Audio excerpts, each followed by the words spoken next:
Your stories don't define you, but how you tell them will. Hi, I'm Sarah Elkins, Chief Story Maker and your host of this podcast. We share stories for many reasons. We want to persuade, we want to entertain, and we want to connect. But what we sometimes forget is the impact of the stories we tell ourselves. Whether you're sharing personal stories or business stories, how you share them makes a difference in how you remember them and in how you're being perceived by the people you're sharing them with. In this series, you'll hear stories that will resonate with you and you'll nod your head in understanding, and then we'll dig into lessons from each of those stories. How many times have you been sharing a story only to be interrupted by a person eager to share his own? Well, when I'm working with clients on communication skills, I remind them to listen for understanding, but not to respond necessarily.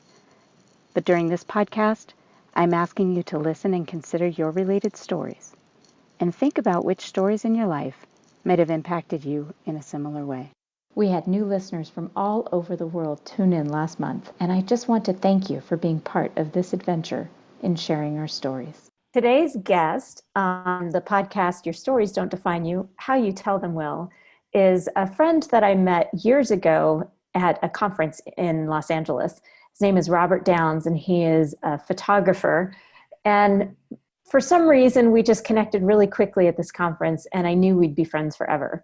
And when I joined his newsletter email list, and I started reading his posts that he would share periodically, I knew we were even more connected. And so I had to reach out to him to ask him to be a guest on this podcast.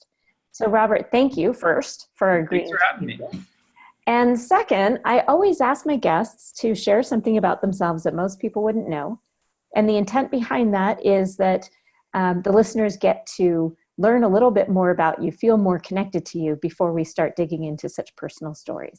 I think something is interesting, or maybe not so interesting, about me that a lot of people don't know is I actually come from a corporate background.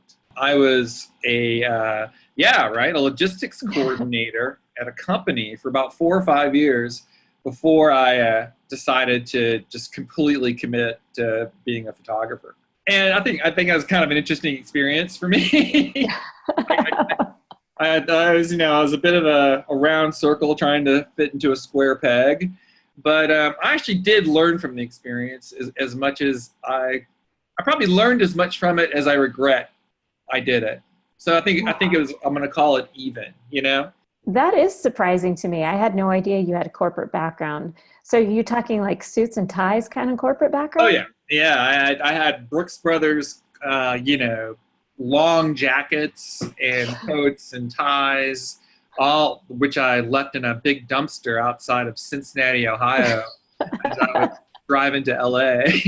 I can't even imagine trying to fit you into one of those roles. That's just, that is surprising, and I'm really glad you shared it. Well, it's a funny story because the deal was, I'd given up on trying to be a photographer, and the thing was I was only 25 years old, and I couldn't figure out why I hadn't made it as like the biggest photographer in the world because of all my, background and experience and all that. And I just part of me snapped and said, you know what, I'm not supposed to do this.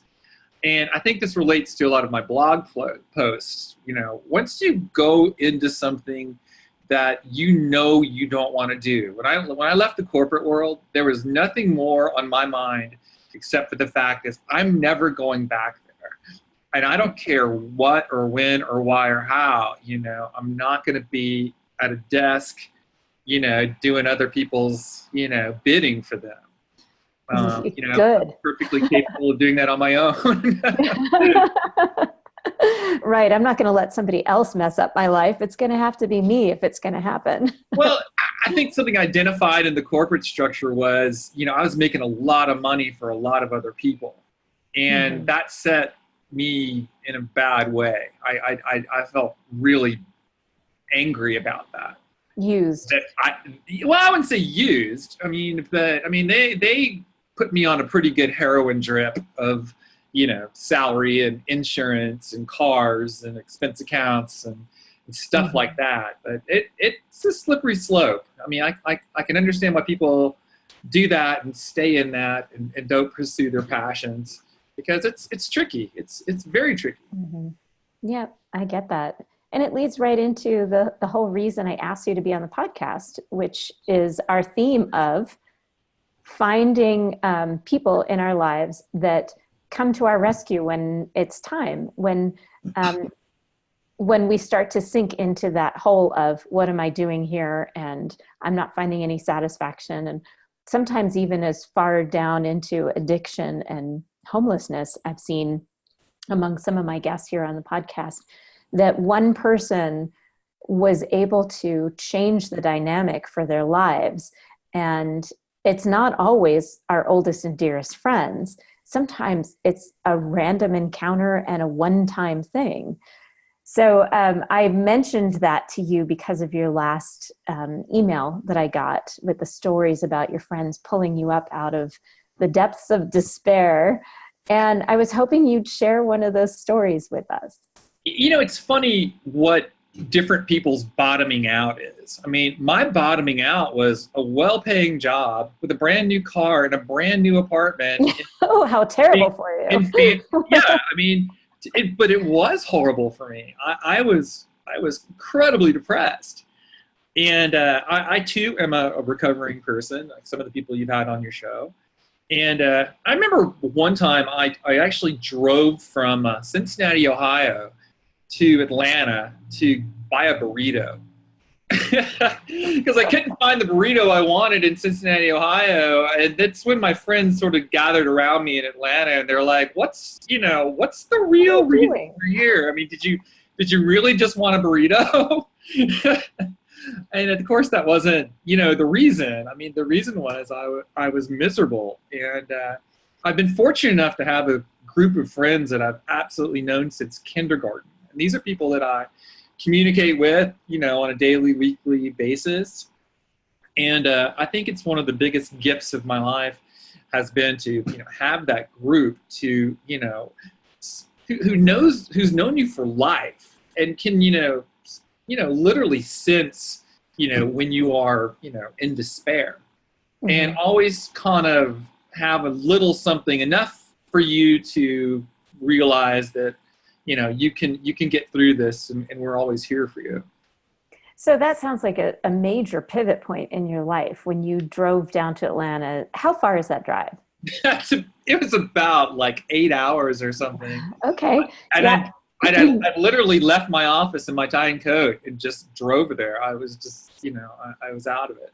Right. So you hit this point where you get in the car, you drive all the way to Atlanta. But that's not the pivot. Well, who was the first person that you talked to when you got to Atlanta? Probably my friend Brian Thrasher, who was just like, who literally, I think Brian, and I think he just said dude to me. He was just like, dude. And I was just like, dude.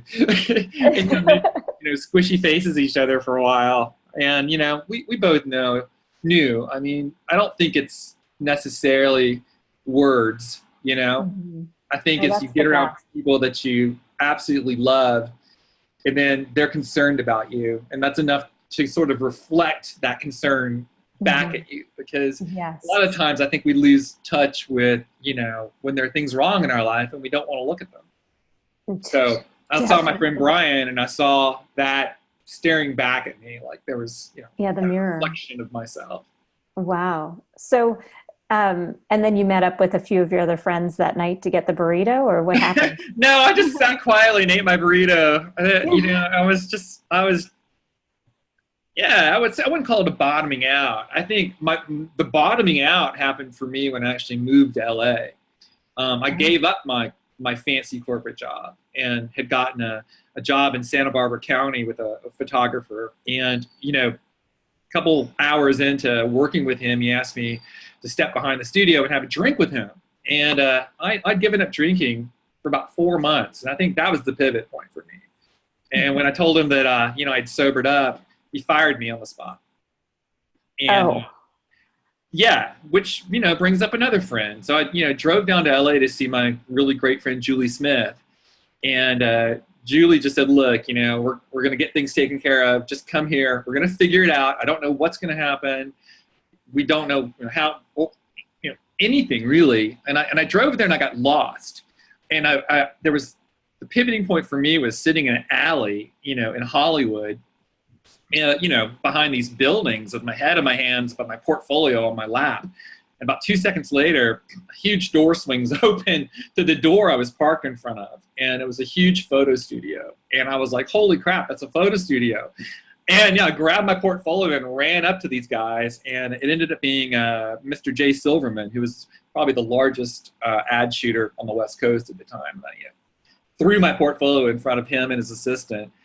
And now, I'd like to say they were so overwhelmingly impressed that they had to have me right away, but reluctantly they hired me, and I never went home. Wow. That was my pivoting point. I got news for you. I was so damn happy, when all the other people working at the studio were ready to go home. I was like, what else can we do? Because back in Cincinnati, Ohio. That's amazing timing. Isn't it just incredible the way certain things happen when we put ourselves in a place for those things to happen, and then we recognize it when it does? I believe there is, but I definitely believe in karmatic payback too. I mean, if you have the strength to, look at your situation, honestly, and then make a decision, I think the universe, karma, God, Jesus, your dog, whatever you want to believe in, is going to repay you for that. Yeah, if your intent is right, if it's there, and it's really all I wanted. I had a conversation with a friend of mine just last year. She was telling me that she was having a hard time turning down opportunities that were landing in her lap. She said, I'm just having a really hard time because all these opportunities are landing in my lap, and I can't say no to them because they're opportunities. And I said, well, wait a minute. These didn't just happen. It's not just luck. It's because you had to sit in a chair where the opportunity could find your lap. It didn't just happen. So we get a choice of which opportunities to take. And and speaking to opportunities, I got to mention my really great friend Sonia, who is a flight attendant with one of the major airlines here in the U.S. And we were sitting around talking about goals one day, like what is it that you really, really want out of life? And, we talked, and I mentioned the fact that I would just really like to be international. I would like to be in a place where, Los Angeles wasn't the only place I was doing business. And I could, just up and go to New York or Chicago or, Miami or wherever and just work there. And, she looked me in the eye and said, well, tell you what I'm going to do for you. I'm going to put you on my account at the airlines, which will provide you with, pretty much limitless travel on the airline. And she's like, this is this is what I'm doing for you. This is my gift for your success. And I believe in you to that level. And she said, the only trick is you have to do it. Right. And which is a taller order than you think, because, everything in your mind, you get caught up in yourself and you don't deserve these things. The imposter syndrome starts to show up. Yeah. The first year I only used, maybe half of the things she offered, and she got really mad about that. She's like, look, I'm giving you this, you're going to use it or not. And I have to admit, this year I've not only used it, I've overused it. And, my guilt factor is coming in for being like, hey, I got this great job in Miami next week, but I run out of, free tickets on your airline. Oops. I feel like it's a double whammy. I try to support her in everything she does. I try to be, the best friend I can possibly be to her. And this is, her physically supporting me.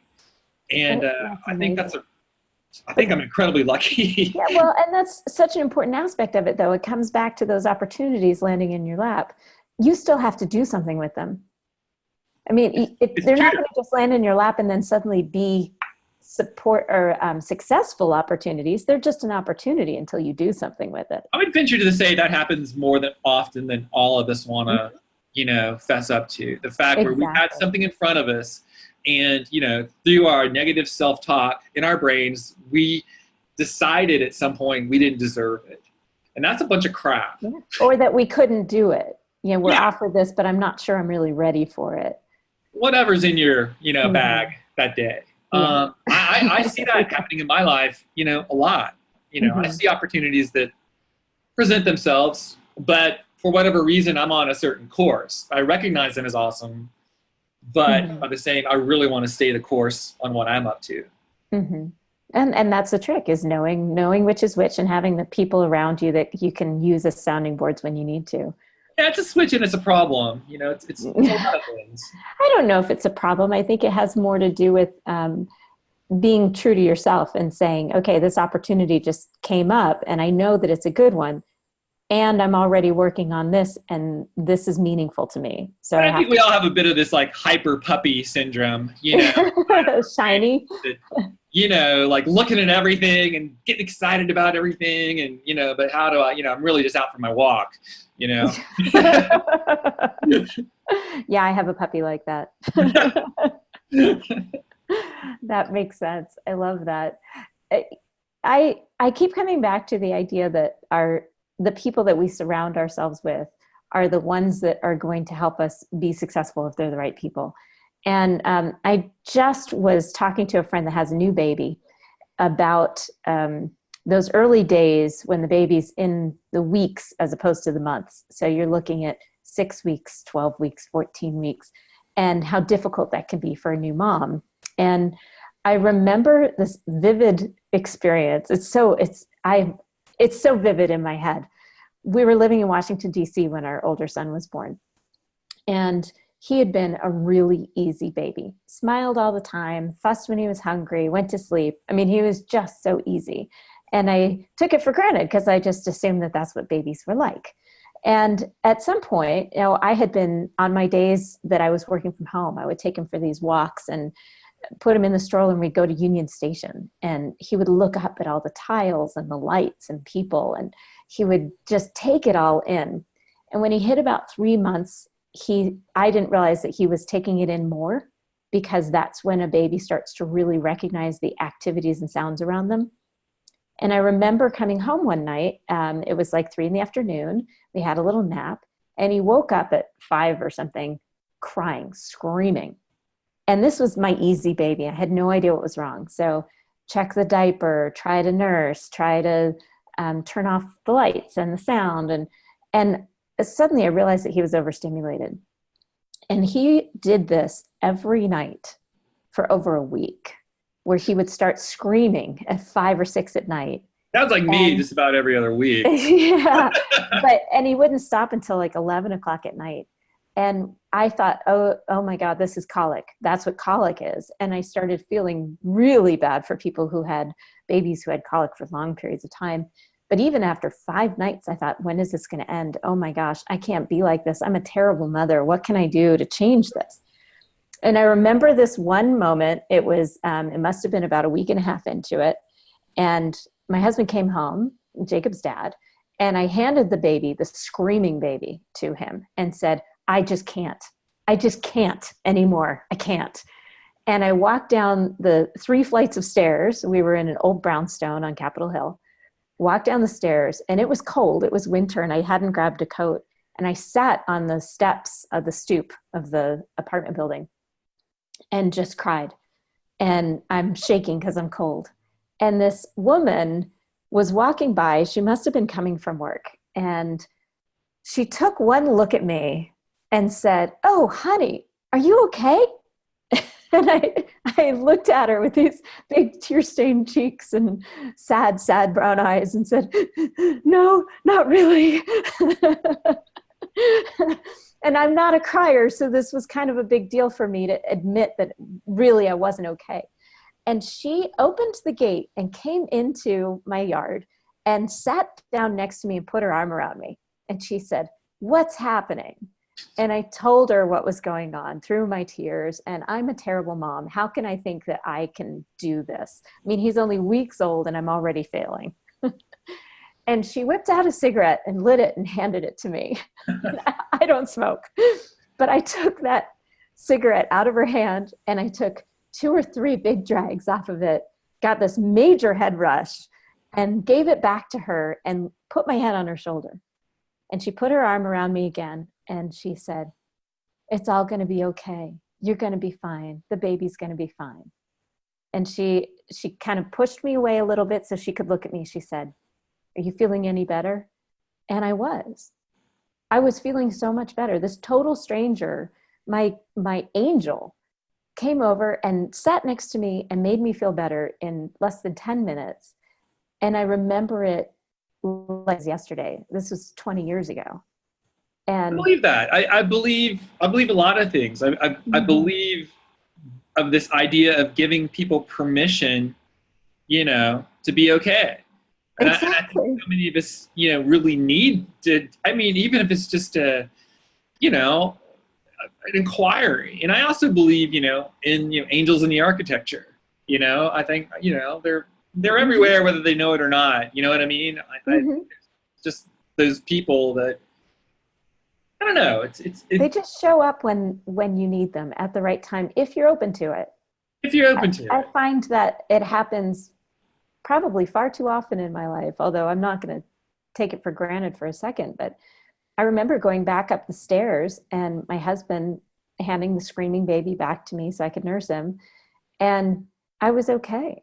I had this sense of calm that I hadn't had in days. And it was only a couple days later that he stopped that colic, or whatever you want to call it, the overstimulation that he had been experiencing. I think the idea of, anybody chiming in, to support you creatively or in motherdom and saying, you know what, it's going to be okay. And it's like, I think you're really great, no matter who they are. I think. Especially when it's a stranger who doesn't know you. Especially when it's a stranger. Yeah. It's so crazy to me. I try to be supportive to most people, especially students and young artists. And I get a lot of email from people who say, I've always wanted to be a photographer, but I can't be a photographer because I can't afford the gear. And I'm like, you know what? Grab a Quaker Oats box, take some tinfoil, put that over the front, take a little sewing needle pin, and you've got a camera. Put a piece of tape over it, and you've got, a box camera, and that's going to cost you nothing. The point is, you need to get out there and put some action behind the things that you want to do and be in life. Money or gear or, I get so many requests like, do you use Nikon? Do you use Canon? I'm like, what are you talking about? They're all, paintbrushes to me. I use them all for different reasons. I still have my box camera. I have a Russian camera sitting in a cabinet back there that is the biggest piece of crap you've ever seen. But, I put it in the microwave and I bent it in a funny way, which made these really cool 120 images. Oh. But so if you're letting the gear stop you, you're really not that dedicated. Oh, then it gets fun. Then, you hook a little electronic thing to it, and that, makes you, gives you the ability to use strobes with it and blah, blah, blah, blah, blah, blah. And that camera, camera within quotes, is a $20 piece of crap. And people ask me, oh, how did you get that amazing photograph? Well, I wanted to get that amazing photograph, but I didn't care what it was. So you mentioned that you love to be that support person, that angel that shows up at the right time, at the right place. Do you have a specific story where you got to do that for somebody?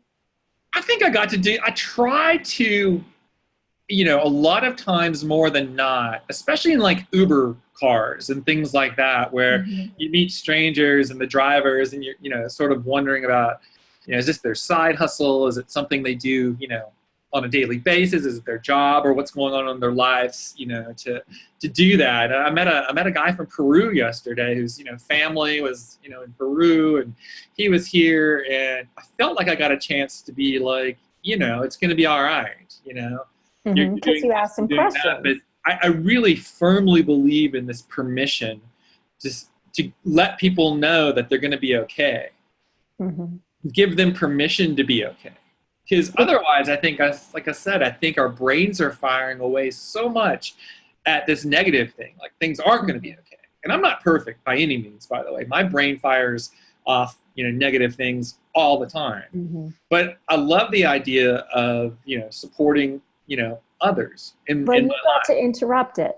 You're sitting in this car with a driver from Peru, and you got to interrupt his negative thoughts with something that asked him questions. You were curious about him. So you got to interrupt that, which sometimes I think that's all you need to start thinking in solutions, in terms of solutions, as opposed to in terms of obstacles. Is I that think there's that, but I want to be specific in saying, I didn't take care of this person. I didn't pull him over and give him $20.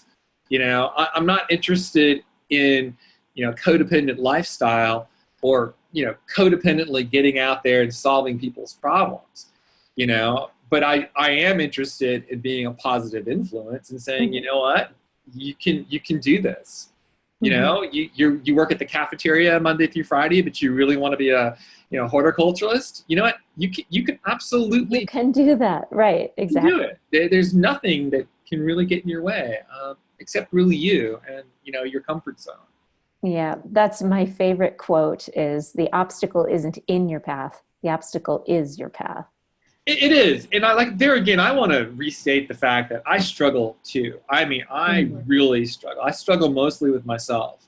And the standard that I set for myself, especially with my, creativity and photography and all that, is so much higher above, than the people that hire me to work for them.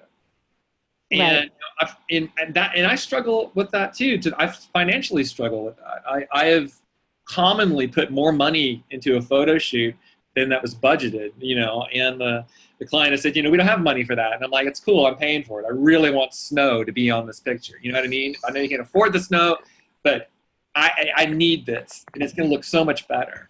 And they throw their hands up, but it's like, for me, it's, it's about that. I won't say I won't care about money, but, the creative part is what I'm, really gives me the juice and really, really turns me on and is the reason I'm here. Right. And that makes all the sense in the world, because if you were doing it for the money, then you wouldn't find any joy in it or any reward in it. Yeah, I think you'd be surprised. You left the corporate world. Yeah, I'm not going back there with any luck. Like, he's nervous laugh. No, I feel you. I'm in the same boat. Whatever I can do to avoid it, I will. Yeah, if I've avoided it this long, I'd call it a success. I still have that, I can say, do you want fries with that? Can I supersize your meal? I got it all worked out. I'm thinking dog walking, snow shoveling, whatever. I'm thinking Walmart greeter. Now I can get angry at people. Scream at them when they come in the door. I don't think I could do that. But I'm in the same boat in terms of not wanting to go back to doing something that I don't feel good about in my heart, and doing something for somebody who doesn't recognize the value of what you do. It's definitely hit my limit on that. I feel like I'm in the stage of my life now where I'm starting to, think about legacy, and I'm starting to think about, how can I literally just give all this up and, just go and serve mankind and womankind, early on, I was attracted to probably a larger budget, and finding a certain level of success with, with money and prestige and all that. But I think the things that have become more important to me as I get older is how do I create distinctual work, and how can I serve the world, as a better place, and it's like, what can I leave here that's gonna, move, goodness and, my way of looking at things forward. And I think part of what drives us to that point is the people that we find in our lives that have stayed with us those years. And I say that because my definition of success was very different when I was surrounded by other people in the corporate world that were making a lot of money living that lifestyle. I understood that my definition of success may not have been my own back then. But now, as I surround myself with more people like you, people that are my peers, the people I consider to be my peers, their definition of success is way more similar to what you're just saying here in terms of wanting to make a positive impact. And I can live on a lot less money than I used to, because all I want to do is have this impact, and my needs are different than they used to be. I thought I needed those new shoes, the fancy high-heeled shoes. I thought I needed them. And now I look around at what I have, and it just has changed so dramatically. I want to be able to travel. That's when I think about how much money I need to make. It's not in terms of a dollar amount. It's in terms of, what do I want to be able to do without risking losing my home or whatever. And I think it's in direct relation to the people that I've been spending time with. Those friends that pull you up. Yeah, you look at there again, giving permission. I think the Bill and Melinda Gates Foundation absolutely gave the world permission to, think on a higher level. And the thing that impresses me the most about those guys is, you take Bill and Melinda Gates or Jeff Bezos or any of those guys, you take every penny they have tomorrow. And you know what? They're going to earn it back, in a matter, probably in half the time that they, took to acquire it the first time. Right. It has nothing to do with the money for these people. They're driven, by, the thing that they do, that their passion, the thing they love. And I love that they've, especially the Gates Foundation, what they've done to be like, we got all this money, but, how are we going to affect change? That's important. I mean, I just think I've always sort of been that way about cash. I had some really lovely people this weekend, actually. I did a photo shoot and got this, thank you card after the shoot. I'd done it for free. I volunteered to do it for free. And, the card had $300 cash money inside of that thank you. And I tell you what, I got so freaked out by having money that I didn't expect. I mean, I literally just put it in my, coffee can in the freezer. Now, where do you live again? I'm like, I was just doing this, but the reason I was doing it was I love photography. And I love the fact that I got to shoot for these guys, and we're going to start a new brand together, and I get to be a part of that. And besides the fact they're just, really lovely people, and they deserve my, creativity. Right. And their goal isn't to make money. That's not the ultimate goal. I've still got the money in my coffee can. I have no clue what to do with it. And the people you're surrounding yourself with, it's the same. They have that same mentality. It's not about making money. It's important, because there's nothing noble about being poor. And at the same time, that if that's not your ultimate goal, I think you're going to find much more success. Well, I think there's two things connected. I think you have to balance it out, because on the flip side of that, I have no issue, demanding the rates that I demand as a professional photographer. Mm-hmm. You know what I mean? I don't get squirrely about, what you're getting when you hire me. And, and it costs a certain amount of money. And I think this is one of these things that helps balance it out. It's a long-standing tradition. My father, who was a photographer at the Atlanta Journal-Constitution, would always disappear on a Friday and Saturday night. He'd be like, "Where's Dad?" And Dad would be at the local high school shooting, the football games. My dad was a professional photographer for the Atlanta Journal-Constitution who specialized in sports photography. And, Monday morning come around and, there'd be a stack of these incredible, black and white images of these kids' high school games on the coach's desk. And, a lot of them didn't know where they came from. And the reason he did that was because they would display the images in like the trophy case or something like that at school. And, he did this all the time. And it's something I did gather from my dad as far as giving back. And it's you have to, if you want to be a professional, you have to be able to, balance giving as well as taking. Yeah, absolutely. And to me, that's really important. I support a number of Sunset Strip rock and roll bands here who can't afford me, but I love them dearly. And probably one of the coolest experiences has been I finished a shoot for this band, and the lead singer of the band took his hat off and passed it around to the other four members of the band and said, "Okay, guys, pony up."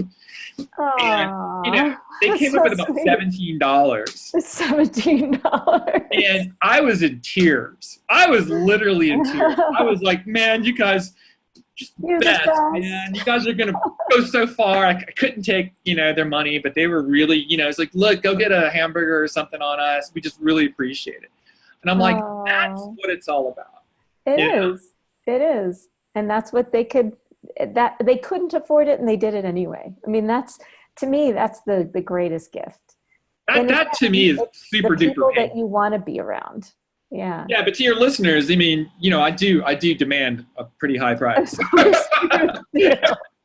No, of course. I just want to be upfront about that, Well, and I've seen. But who knows? Call me if there's something good, So, tell me. I wasn't going to ask this, but now I'm feeling compelled.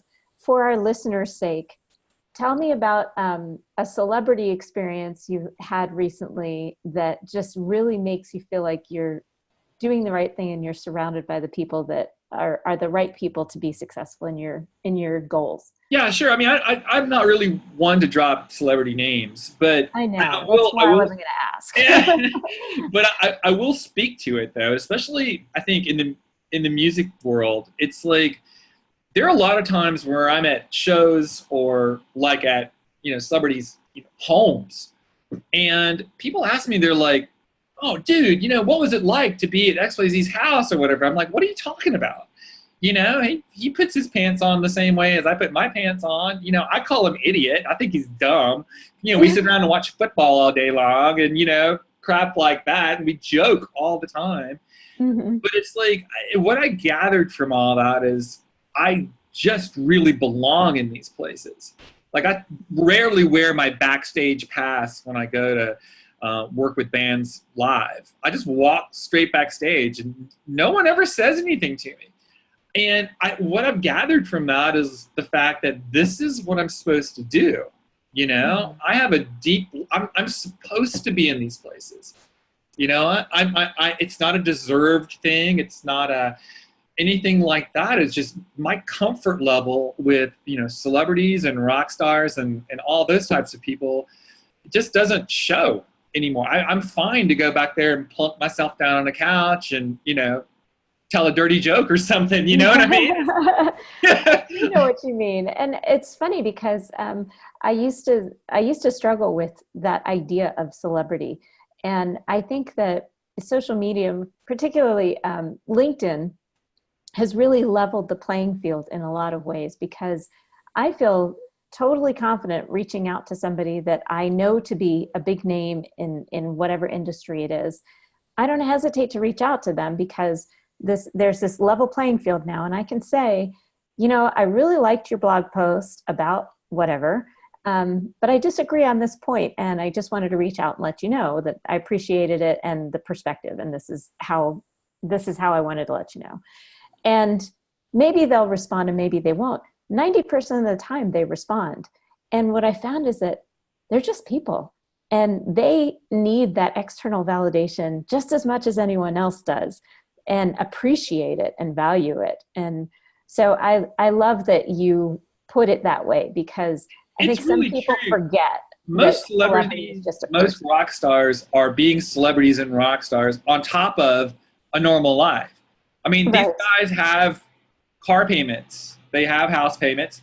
They have kids. They have, somebody didn't cut the lawn, and their wife's on the phone while they're, before they're getting ready to go on stage, because Jimmy didn't come by to cut the lawn. They have real problems on top of the fact that they're entertaining us. I will say though, there again, just to balance the playing field, I've only been jammed up with really one person so far in my career. And this is hilarious. And you'll never guess who jammed me up.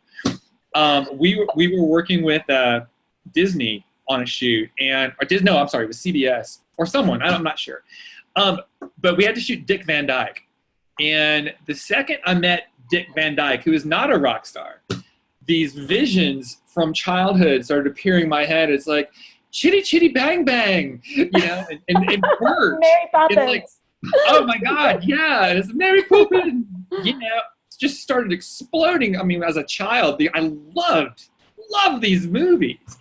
And I got really jammed up. And he just looked at me and said, hey man, when you're ready, I'll be in my trailer. Which was like the ultimate, you were which is the biggest like fanboy Hollywood slap in the face you could possibly get. But that was the only time it happened so far. That's hilarious. I know, because people are like, Oh, well, what were you doing at the Foo Fighters show? Oh, yeah, whatever, blah, blah, blah. But Dick Van Dyke, man, that guy.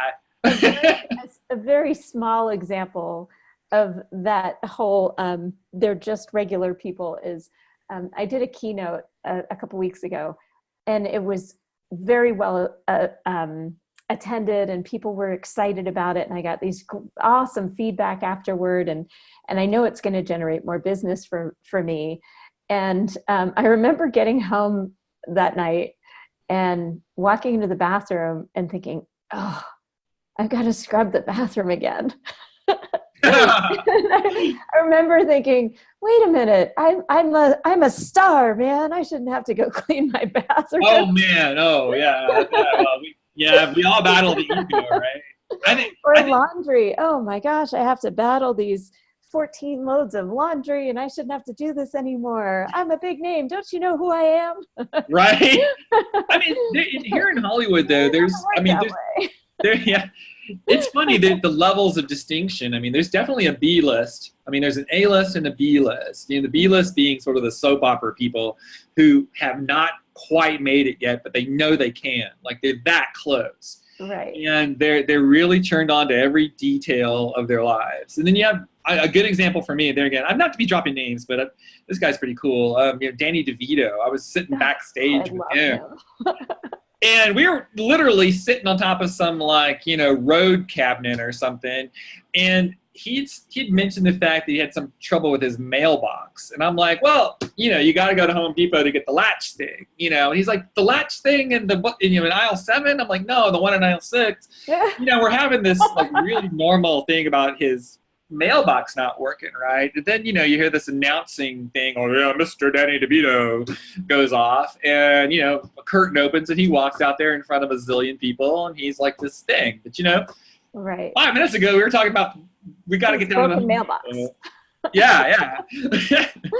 But what was cool about him was I ran into him at a U2 show, and I was sitting in front of him, and I totally made squirrely faces at him the whole time. It's like, I got hooked up better than you. I'm mad.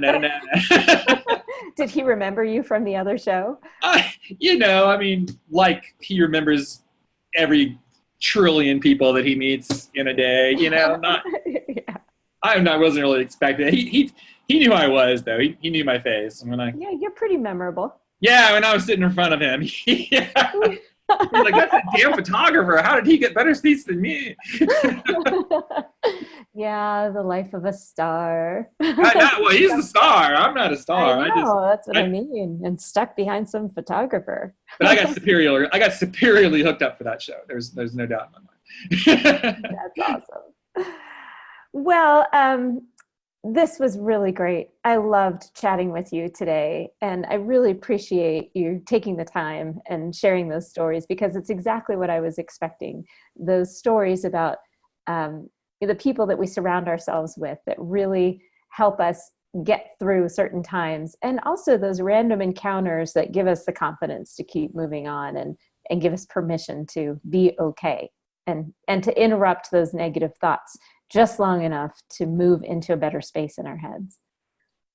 Well, I believe it too. And I appreciate you having me on your podcast, Sarah. It was awful good to, I know we're looking at each other over the computer, and it's awful good to see you and talk to you. And I'm glad you consider me somebody that you're going to know the rest of your life, because I feel the same way. It's awesome. So for our listeners, there will be a blog post associated with this podcast, and you'll be able to read more about Robert and connect with him by his email newsletter, and hopefully some interesting snapshots that I can include in the blog post along with this. So for our listeners, thank you for listening, and I'm looking forward to hearing your feedback on this particular podcast. Thank you for listening to Your Stories Don't Define You, How You Share Them Will. Please visit my website for more podcast episodes, blog posts, and information about how I can help you develop and share your stories at elkinsconsulting.com.